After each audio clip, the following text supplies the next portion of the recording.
Hi pre-AP students, here we are ready to do our reteach session for our Constitution test. We have 4 opportunities coming up to retest for your Constitution test. That would be Thursday morning, the 7th, with myself or Mr. Bender, Thursday after school with Mrs. Lopez, Monday, the 11th, after school with Mrs. Lopez, or Tuesday, the 12th, in the morning with Mr. Bender or myself. Please take a note that there is no retest opportunity on Friday, November 8th. All right, if you are ready, let's go ahead and get started. So we really only saw 2 major areas of concern on our Constitution test for you kiddos. The first area was the Articles of Confederation. And I think that you guys had a good grasp on the fact that the Articles of Confederation was the country's first constitution. And I think that you guys recognized that it was a weak federal government, but you didn't necessarily remember past that. So let's just take a moment and go through some of the strengths and the weaknesses of this particular document. So on the left here, we have what I call the turkey hand from where I teach the Articles of Confederation. And Mr. Bender may teach it completely differently, and that's totally fine. But if this visual helps you to remember some of the weaknesses, maybe that'll work. So we have the pinky, and our pinky is our weakest finger or our weakest digit. And so that is to help us remember that it is a weak central government. And that was to make sure that the states could retain as much power as possible because, of course, they're afraid of a strong federal government. The ring finger is colored gold to represent that the legislative branch, which of course was the only branch created under the Articles of Confederation, did not have the power to collect taxes. And as you might remember, it's pretty impossible for a country to make much money if they cannot collect taxes. So it's really important for a country, especially a new country, to collect taxes to have some sort of revenue, and they couldn't. So no money, they're broke. Our middle finger divides our hand. We have 2 digits on either side, just like dividing lines of states. And the states were arguing quite a bit about what their borders and boundaries were. And so since that had to do with land, we colored the middle finger green to represent that the states had quite a bit of arguing going on about borders. In addition to border disputes, the states were constantly blaming each other for their problems. One state in particular that caught a lot of grief was Massachusetts. Many of the states were angry at Massachusetts because Massachusetts kind of was a troublemaker during the American Revolution, and some of the other states felt like they were having to pay off debt for the mistakes of that particular state. But the problem here is with a weak central government, if the states are arguing, there's nobody there to stop it. It's kind of like when you and your sibling are arguing and mom and dad aren't home. Who's going to keep you from trying to fight each other? Or who's going to decide who's right and wrong? Who's going to help mediate? So that can't happen. And then lastly, our thumb is blue because we are sad because the other countries are starting to lose their respect for us. Even though we just defeated the strongest army in the world, we're kind of falling apart at the seams. All of that leads to an incident where Daniel Shays, a farmer, has returned home as a veteran of war, along with some other veterans during the American Revolution. They come home to their farms in Massachusetts to find that they are being sued for failure to pay taxes. The problem is Daniel Shays and his fellow farmers are broke because they still have not received payment from the United States government for their work in the U.S. Army.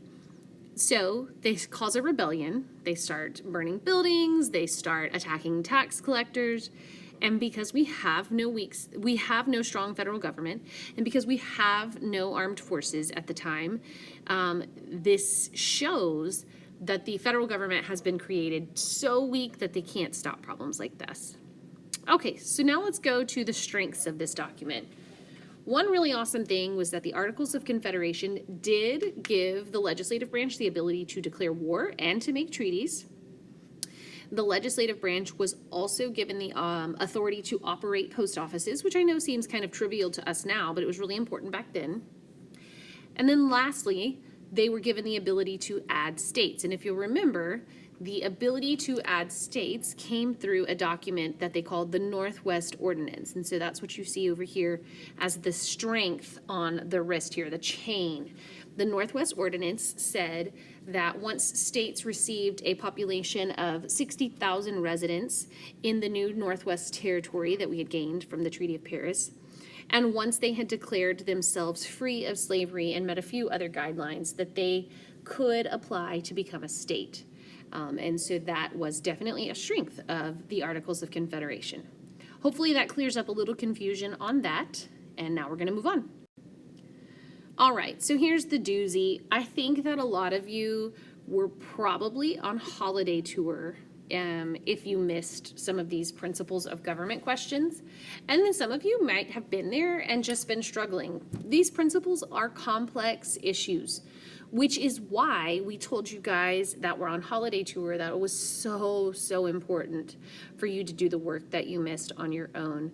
So I'm going to go back through real quick and I'm going to teach you just the quick basics of the 7 principles. I've given you my class's notes on the left and a really neat little graphic I found on the right.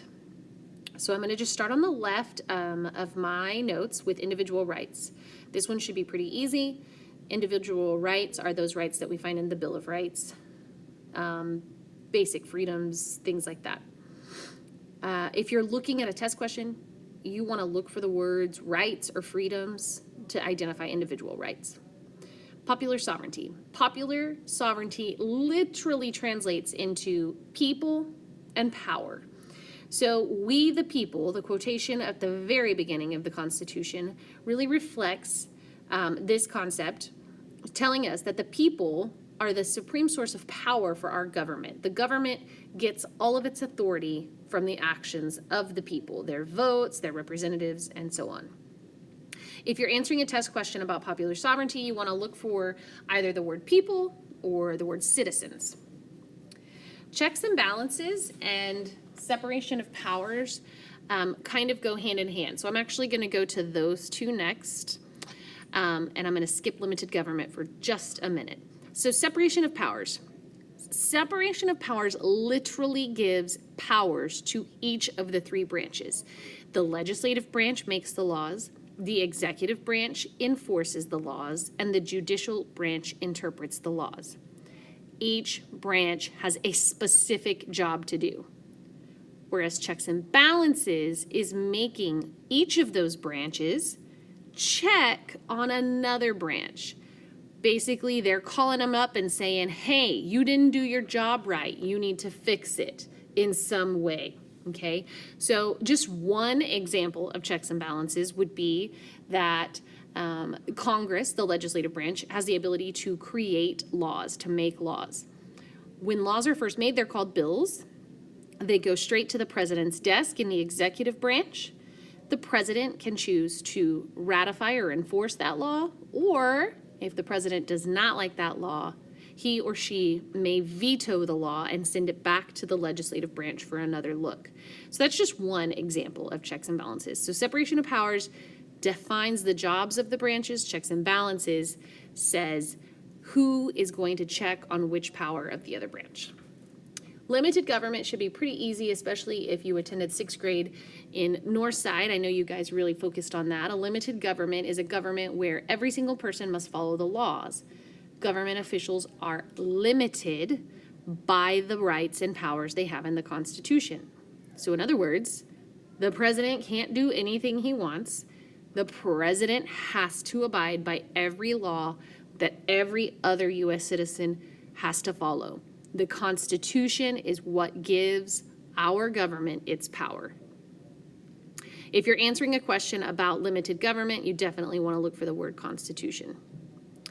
By the way, on checks and balances, if you're answering a question on checks and balances, it has to mention at least 2 branches in the question. Otherwise, it's not checks and balances. Okay, next, let's go on to republicanism. I told my students that anytime they see the word republic or republicanism, I want them to circle the first three letters, rep. Oops, sorry, I circled a few more letters there. But pretend I just circled R-E-P. The reason is, if you look in our definition here, a republic form of government is simply a government where the people elect representatives to carry out their will, their decision, their voice.